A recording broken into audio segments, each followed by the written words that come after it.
Dear Mr. Vice President, I would encourage you to run for office this next election cycle to stand for dignified political engagement in this crazy world that we live in. Little segment, we have Dear Congress on Capitol Hill. We changed it around to say Dear Vice President Greg, somebody or other from Indiana. We don't know if there was a relationship at all, but one of the fun things we're going to do on the show is have some comments from folks here in Washington who are visiting. And then we also get to bring in somebody like Chris Stirewalt, our political editor, for the conversation.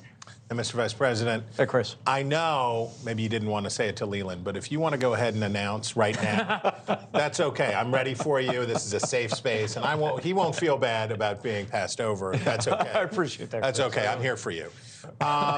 Okay. So when you were in Iowa, and I know this, I've been in Iowa covering you before. Voters, and the people you were talking to at the Faith and Freedom Coalition, they believe in you. They trust you. They know that you have paid the price politically in your career to stand up for the things that you believe in. And I heard you say something very interesting. You were talking to reporters, and you said you were talking about the question of life, talking about abortion. And you said, I do think, I want to show the full screen here if we can.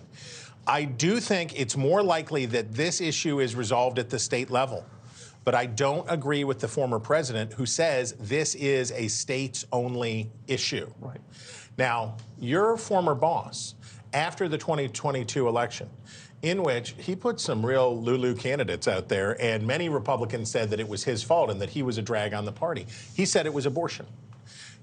Am I noticing some contrasting coming in here between you and the former president? Well, I hope what you're noticing is my consistent commitment to advancing the sanctity of life.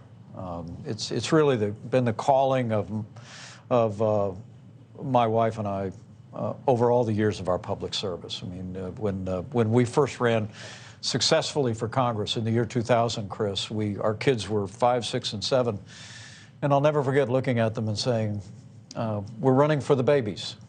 And we went to Congress, we stood for the right to life, we advanced the cause of life, including adoption reform when I was governor of Indiana. But I couldn't be more proud to have been part of the administration that appointed 3 of the justices that sent Roe versus Wade to the ash heap of history where it belongs. But I will tell you, for me, I think the American people are looking for leadership at the state level and at the federal level that will seize every moment to advance the cause of restoring the sanctity of life to the center of American law. I don't believe, with all due respect to the former president and other voices, I don't believe the Supreme Court decided to simply, send that question back to states.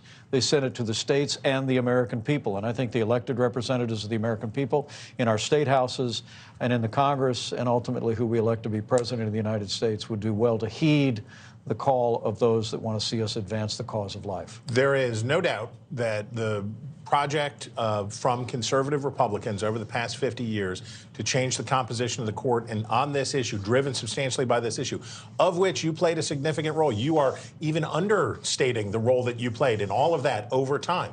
However, it's not a political winner, right? We know that that as an issue, and issue polling has its limitations, but as an issue, Republicans are concerned about what's going on. So we look down in Florida. Ron DeSantis signs into law a 6-week ban.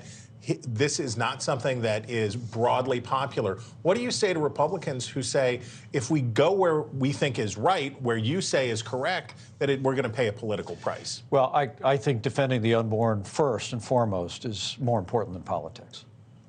I really believe it's the calling of our time. And frankly, Chris, as I said in the immediate aftermath of the Dobbs decision, it may take as long to restore the sanctity of life to the center of American law in every state in this country as it took us to overturn Roe versus Wade.